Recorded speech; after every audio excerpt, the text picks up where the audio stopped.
Once again, thank you for coming to the Late Bloomer podcast. Definitely, thankful for having you here. And just want to get into it a little bit. Um, what part of Memphis are you from? If you don't mind me asking. I would say, I guess it's considered like East Memphis. You don't know? I guess it is considered like East Memphis, Germantown. Okay. Like I went to Germantown High School, but then I transferred to Kirby High, so I kind of grew up in that area. We kind of moved around from like East Memphis and Collierville, but my entire family is like from Orange Mound, so that's why I resonate more with. If Okay. I'm being honest. I got you. I got you. So, what was childhood like? If you don't mind. Childhood was pretty dope. I have five brothers. I'm the only girl. Humble. So imagine being like the second mom, right? But childhood was really, really good. I would say my mom was born and raised in poverty in Orange Mound. Moved us from Orange Mound like into like these big beautiful houses and made sure we had the best education and that sort of thing. Like things happened in my childhood that the reason why I had my nonprofit. But aside from that, childhood was pretty good for me. Got you. So, I hear you speak about your mama. What was it like? Growing up watching your mother, being the woman she was. Oh, it ruined me in the best way though. It So let me really explain. did. Yeah, let me get so I guess Hyper you got a independent. standard, I guess. Yeah, yeah. Okay, Like I'm hyper independent. got Like my mom, she always taught me like you always gotta have your own money. Let a man take care of you, but you take care of him, but you always gotta have your own money. And she was like mama and dad. We had a stepfather in the house. He was great. But my mom was really the glue. She really held everything together. Like so yeah, my mom is just amazing. She's here with me now, so yeah. got you. Shout out to your mama. Yeah, So, shout out to Pam, child. East Memphis, Collierville, then you brought up the Mound. What was Yes. the city like back then, like environment wise? See, back then it wasn't what it is now. Like when people talk about Memphis, now I'm like, this not the Memphis I grew up in. Right. Like we had in '98 when I was 8 years old, we had neighbors that could whoop our tail. Hmm. Okay, we had neighbors that we did not disrespect. We didn't curse in front of our neighbors. No, kids are kids. Kids. I've been cursing since I was four. I feel, but I knew not to say that in front of adults. I knew not to be disrespectful. I knew how to respect my elders. So we grew up in a different time, man. If Mr. Wayne, if his daughter act up in my mom's house, my mom can correct her, and Miss Richardson won't say anything about it. But that's what you're supposed to do. Right. If I'm in her house acting up, she gon' get me together. So when you think about people talk about like it takes a village, it does take a village to raise these children because everyone in that neighborhood, like I can remember every neighbor name, all the parents. I can remember like lessons they've taught me. Like the Amagways, who were like an African family. They Hmm. were from some part of Nigeria, I want to say, but like so just smart. Monday through Friday they couldn't come outside because they were studying. We were outside playing. They were studying to get now all them doctors, Right. lawyers, Right. nurses. It made me So think. Yeah. so yeah, so it's like I got a different like it was like a melting pot. Like I had Asian neighbors, Hispanic neighbors, Indian neighbors, like growing up in East Memphis in '98. But like the Memphis that we're seeing now is just it's a scare Memphis. I've never seen so many adults scared of children. Right. But I can understand why. You Right. got kids carrying around military style weapons now. You got kids that'll kill you in front of your grandma and kill her too and won't think twice about it. We weren't wired like that. Like we had a certain level of Or respect, and respect. what I would say is, yeah, it Right. was like a street code Right. type of thing. Know not to do Women that. and You know what I'm saying? Know not to do yeah, that. that like them man, them kids like point them out. I saw a Like video this. today. It's Mhm. viral on the internet, and it was this girl. She had somebody mama jacked up by her collar, and she had the camera pointed to the girls like, "This your mama," and turned around and smacked her mama. "This your mama," and smacked her mama 3 times, and the mama was like, "Are you serious?" And just went back in the house. She smacked this girl mama 3 times on camera in front of her. I said, "Why?" I wouldn't even think to smack somebody, mama. I'm too Right. afraid to even think that thought. And y'all like, but you know what? I gotta put the responsibility on the parents, man. I blame the parents because most of these parents, like I was a teen mom, but I was never my son's little friend ever. It was always yeah, we could be friendly, we could have a good time, but it was always like a You know respect what's up. there. Yeah. Yeah, you know what's up, like don't Mhm. ain't none of that going down. He always be joking like, "Mama, you so strict." I'm like, it's tight, but it's right. When you get in this world, you gonna understand why I was like I was because I'm not gonna get a call from the police telling me you didn't shot somebody or you didn't stole something from an old lady and stuff like that. And I just like these kids don't have like my morals anymore. Like they don't care. It's like they're heartless. It's that's the word for heartless. Heartless and Yeah. um what they just vigilante. Yeah. No, man. Do you talk to your son about at an early age about encounters with the police? Absolutely. I'm a black woman, black mama raising a black man. So it's always for me, it's always imperative to have those conversations. Like my son has gotten to the point where he know his rights and his laws. Like he's seen his mom, at at Nashville advocating, so he knows that his voice is powerful. But he also knows like at the end of the day, I need you to make it home. Right. If you got to be a punk for the evening, be a punk and be alive and be at home. And I think what a lot of things go wrong is like the people that the police, the encounters, they both lack emotional intelligence on both ends. The people that they pull over and also the cops. Like I really feel like they used to do a psych training because I remember I wanted to be a cop at one point. Went through the whole ordeal.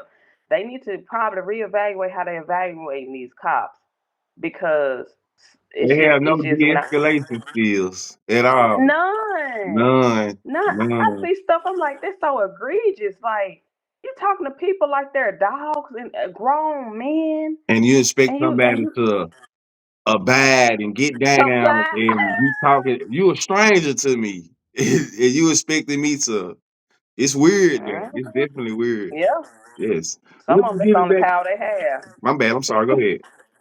No, you go ahead. I was saying some cops that's the only power they got is Oh, when they put the badge on. facts. What does So yeah. let me ask you this before we move on from that. How do you feel about the Tyree Nichols incident? Now that's I've been man down a rabbit hole with that one. Just reviewing the case notes and just Right. going back in my mind. I feel with that, we all can agree that he didn't deserve that, and it was just for me shocking to see black men do another black man like that. You know, Yeah. it's just my heart goes out to his mother because every time I watch her on like her press conferences and stuff, it's just like my heart just hurts for her. Because it was her baby at the end of the day. So I'm not sure how this trial's gonna go though. I'm not Right. sure how it's gonna go. It seemed like it was just a prime example of basically like we were just saying, no self control. Everybody got mad because they had to pursue him. One got mad because Yeah. he sprayed himself. Yep. It's crazy. Yeah. Yeah. What does giving back to the community means to you, and how important is it? Man, it's like top tier for me. I don't feel comfortable if I'm not in the community, honestly. Like my mom laughed at me. I have like over 10,000 volunteer hours. I have a president award from Biden last year. No, it was 2023 for he. I had the Congrats. president lifetime achievement award. Thank you. It's just man, because it's like if you're not a part of the solution, you're part of the problem, Right. and it's imperative that we got to get back to the community because it's the only way we can really impact change. Like case in point, there is a apartment complex in Fraser, and it's owned by a black woman in Memphis, Rashawn Austin, her and her organization, The Works. And they were so big on community. I learned so much about the kids and their mentality because I didn't grow up in Fraser, and I understand like people in different areas have different mentalities. If we're just being honest, right? Mhm. And so when I sit down and talk to those babies, it's like most of these kids, yeah, they bad, but all kids are bad, right? To a certain extent. Mhm. But those kids just needed a mentor. Those kids just needed somebody to listen. Like one of the kids that he was a part of the Kia Boys, right? And we knew it. We knew it. But the thing about MPD, you call them in and you can show them like irrefutable proof in your phone, like, hey, this is the video. of my son doing this, they're not going to touch him because they said that they wasn't there, during the act, so they can't arrest him. Right. So they continue to rob. They continue to do what they do. So I spoke with one of the boys. I said, "Now, why you up here?" I had to talk to him like I was his mama. Yeah. Why you up here robbing and stealing? He was like, "Doctor T, I'm gonna be honest with you. I'm hungry." And I'm like, "What you mean? Like you need some money?" He was like, "I need that, but I need food." He said, "My mama come down here and yeah, she always high out of her mind. We don't never eat. Her boyfriend eat." He's like, my sister was 13 years old, sleeping with grown men trying to feed us. We hungry."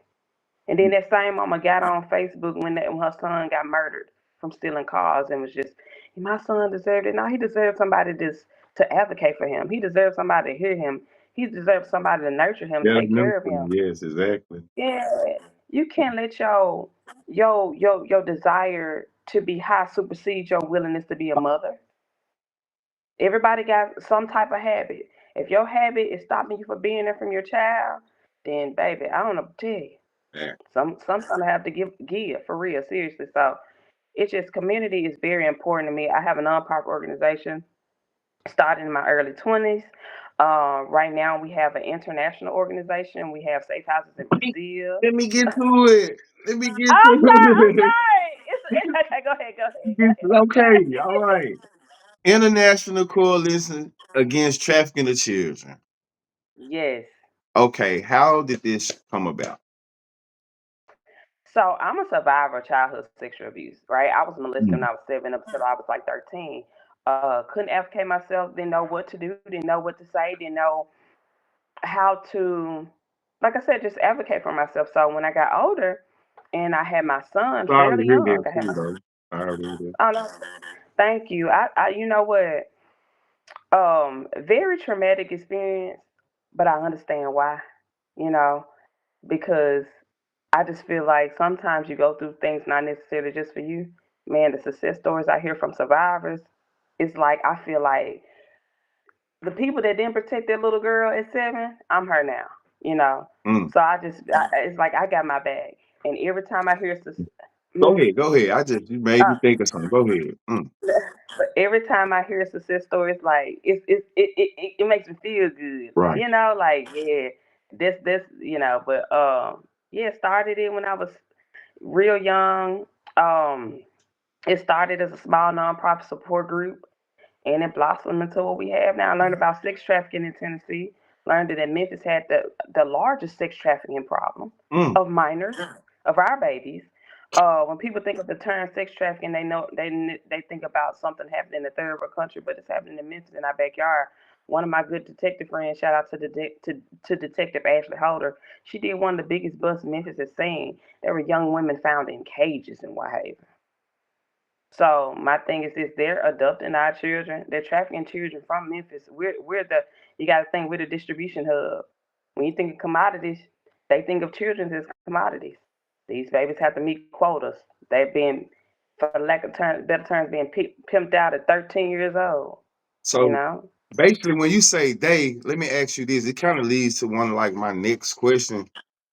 I hmm mean, what part, in your opinion, do you think like maybe the system plays in human trafficking?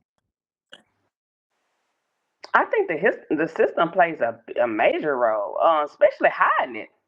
You know, making it seem. I remember when we first started, I was knocking on doors. I was so, I mean, when I tell you I'm an advocate through and through, I'm an advocate through and through, and I'm a knock on doors. I'm gonna say the words that people are afraid to say. I'm gonna use the terms that people are very apprehensive in using because I'm bold. So, I remember we presented a training to, at the time, as Director Rowlands and Chief Sharon of with Memphis Police Department. And when we were talking about it, and when we were going from churches and schools trying to just present our training to them, right? They would say, "Oh, this is not happening in our backyard. This is not happening in Memphis. Absolutely not. Absolutely not." But when you talk to the people on the federal level, you talk to the FBI agents, they're like, yeah, this and organ harvesting, Mm. and this is happening." And so I think they do a really good job of being silent, because when you think about it, is at the end of the day, everything that is a criminal enterprise is because there's money involved. Right. Right. You see what I'm saying? Right. So Just to put things in perspective, sex trafficking is the number one largest criminal enterprise right now. A lot of drug traffickers they stop selling drugs because again you got to re up right their terminology. With children, you don't. You can manipulate that child and use her over and over and over again. Then you get her up to the point where she's a madam and she go and recruit kids. You see what I'm saying? So a lot of people don't understand. And some people are like, oh, kids are fast, kids are fast. Kids can never be prostitutes. Mm, A 13-year-old should never be a prostitute. You know, and the minimum age that they do go after is actually 14. But they go and they recruit children. And so I think the system does a bit, I think they do a really good job of trying to cover it up. okay. So from your research, um, you kind of spoke on it a little bit, but how bad would you say it is internationally, statewide, and just in the city? Like data could back it up. Like how big of an issue is it? To put things in perspective internationally, what we seen is sometimes it's a part of their culture. Mm, Um, you see, right. sometimes being with a young woman at 13 and you're with a 50-year-old man, that's a part of their culture. We really focus a lot on Recife, Brazil. When the slave trade happened, a lot of our people they went to Brazil, right? They were traded in Brazil, and so what our people have done is they created these lawless countries called favelas. Favelas don't have a government, Government, yes, right? yeah. They don't have anything. So that's why people say don't go to favelas because anything can happen. They're raping children. They're not raping young just girls. They're raping boys too. I would say in the states it's a really major problem.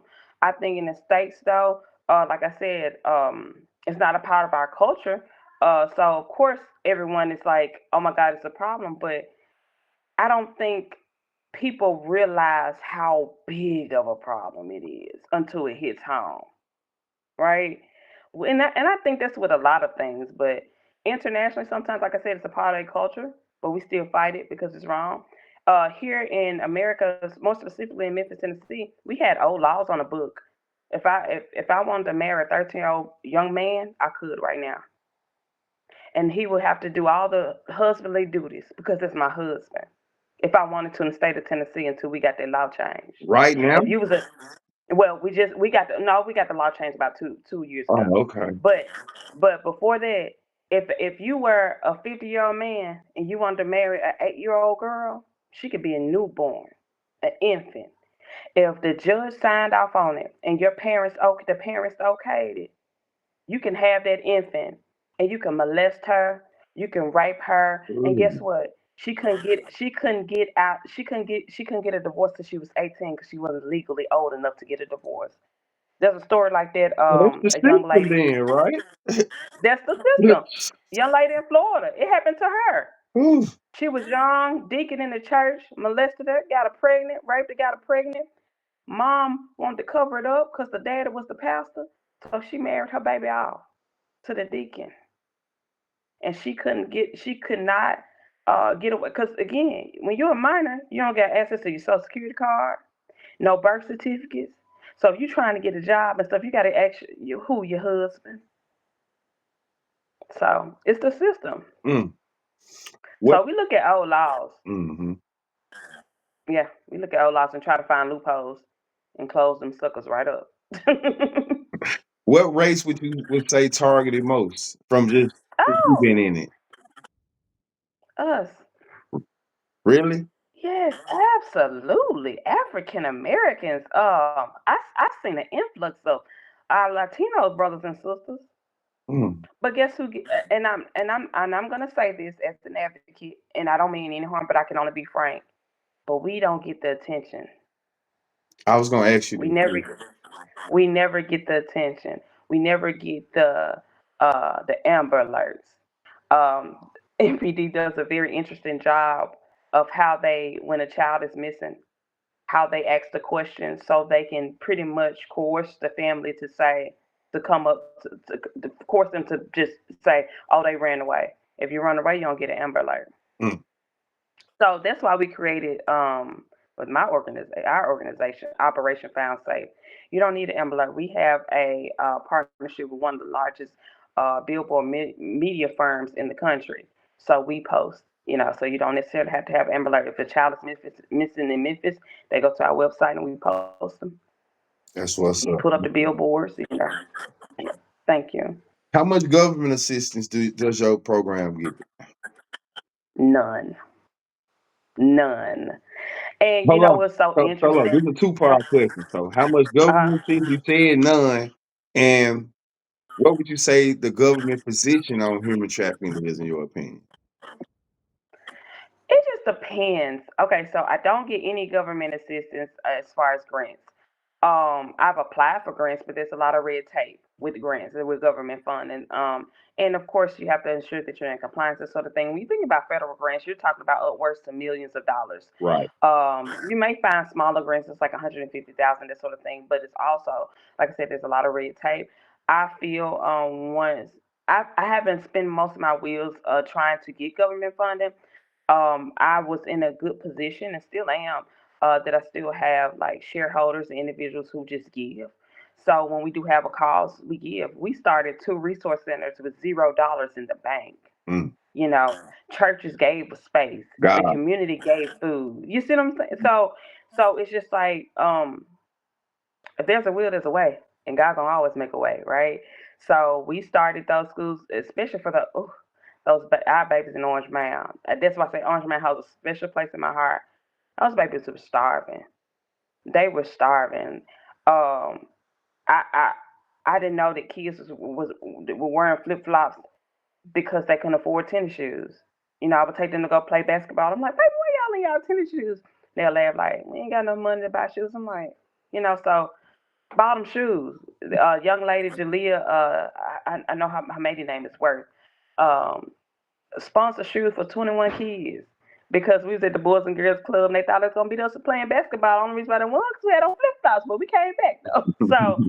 Um, but yeah, so like if we do have government funding, we can definitely do more of the work. We've already made a great impact. Our goal is to scale and grow, as any business is, right? Right. We just so happen to work in the nonprofit sector. But yeah, we could. I just recently did a pitch. It's interesting you said that. I recently did a pitch for some funding. So fingers crossed with that we get that, and you're going to see some more things forthcoming with that. As far as government position with trafficking, I would say I could say a personal encounter with our Senator London Lamar. Man, when you say a vigilante in our own right, Right. when you say a force to be reckoned with, when you think of bold, brilliant, and brave, like that is our senator, right? I met her when she was a state representative. She's the one that advocated for House Bill 17, which is just the Toya bill. She's the one who told us about mobilizing and rallying and that sort of thing, organizing days on the Hill. She's definitely for the cause, and it's so I'm so grateful for the opportunity to have someone like Senator London Lamar to just champion our cause, and she was so passionate about it. I asked her, is something in your story that aligns with what I. She's like, no, I just know that we have to do something, So it was just beautiful to see how she just, man, it was just like when I say a vigilante in her own right, the equalizer is what I call her. Right. So yeah, I got you.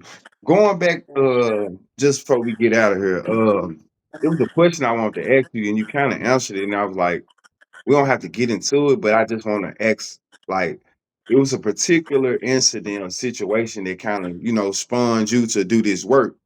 So hmm when it comes to it, what do you think?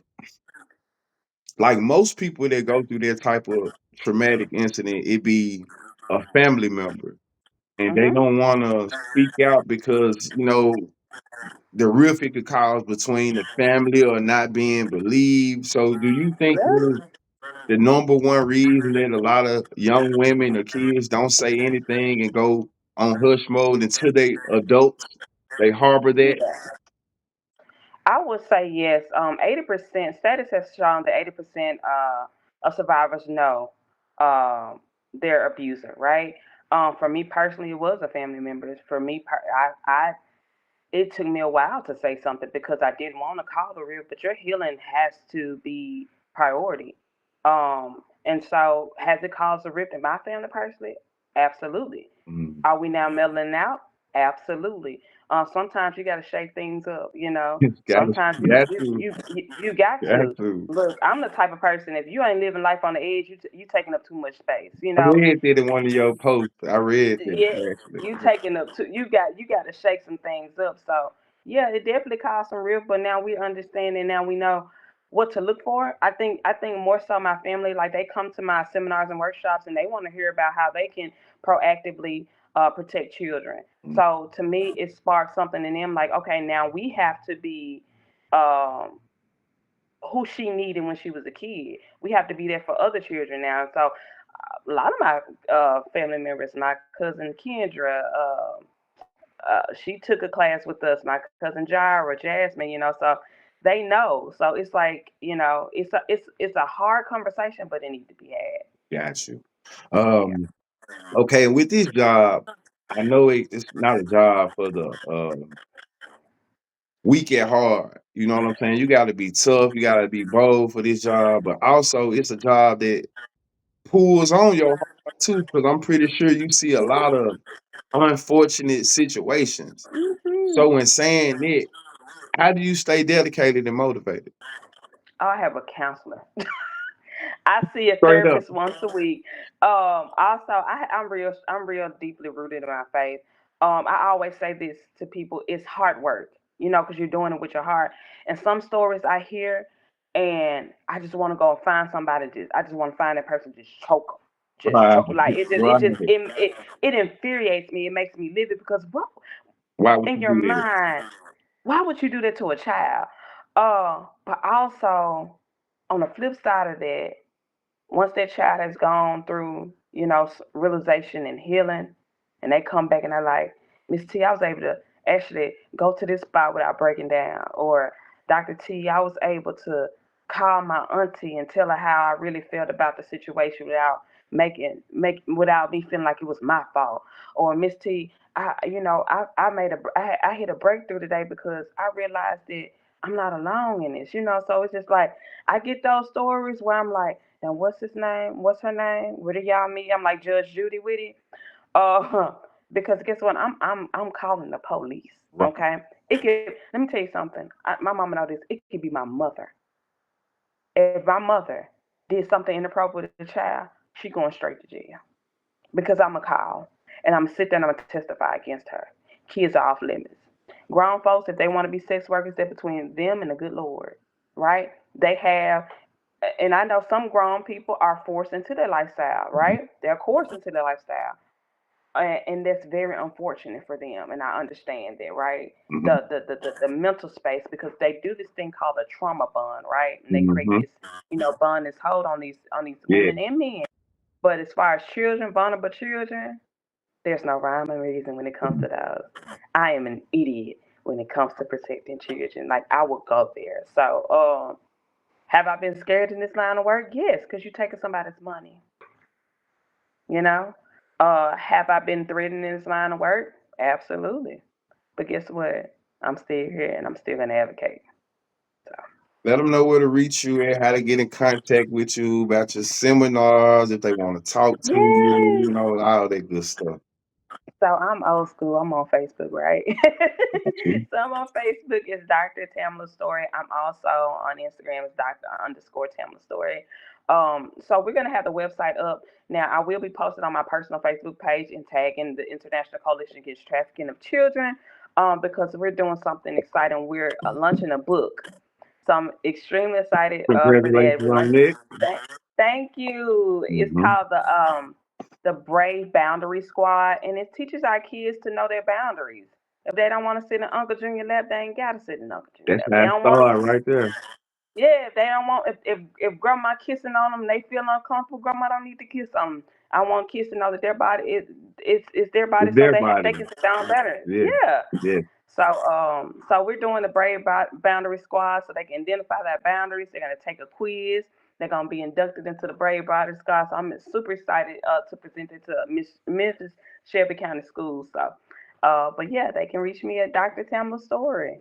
Okay, then. Well, I definitely, like I said, appreciate you coming to the platform and enjoyed this Absolutely. Thank interview you. for real, for real. Got a lot of insight and wouldn't mind having you back in the future if possible, though. If possible.